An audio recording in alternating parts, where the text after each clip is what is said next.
Au palais de Rabat, ce petit garçon s'appelle Soliman. Il symbolise aussi le drame d'Agadir.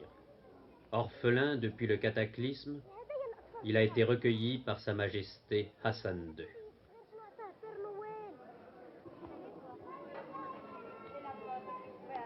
En son honneur et en celui des enfants européens ou marocains du personnel du palais, le roi et sa jeune sœur, la Lahamina, trouvent très naturel que Noël soit célébré.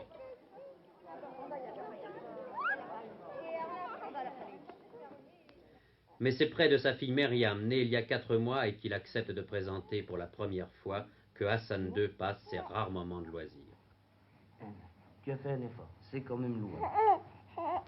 Il aime lui montrer le portrait de son papa quand il avait 4 ans. On a bien travaillé.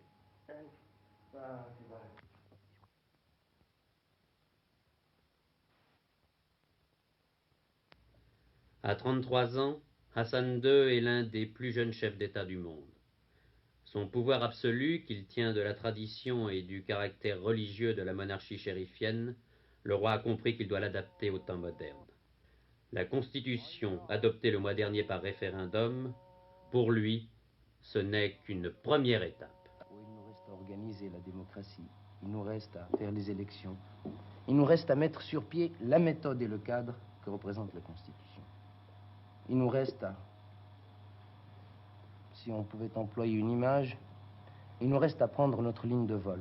On peut dire que notre avion a décollé, que le train est rentré, mais il reste à prendre l'altitude pour prendre la ligne de vol. Et je pense que nous sommes dans un bon régime de croisière et que c'est le moment ou jamais pour tous les Marocains dévoués à la chose publique de se mettre au travail pour le bien d'une cause qui nous est commune. Vous venez, Majesté, d'évoquer la Constitution. Vous avez remporté là un grand succès en la faisant adopter massivement par le peuple. Cependant, elle nous a permis, nous, à l'extérieur, de voir qu'une opposition existait, même si elle était assez réduite. Comment concevez-vous, dans cette démocratie moderne que vous voudriez faire au Maroc, comment concevez-vous le rôle de cette opposition? Toute cette atmosphère d'équivoque va enfin disparaître, car il y aura une lice, ou alors tous les boxeurs pourront jouer un jeu loyal et devront affronter leurs idées et leurs plans. Ce sera le Parlement. Vous concevez donc le rôle de la monarchie comme restant toujours celui d'un arbitre? Oui.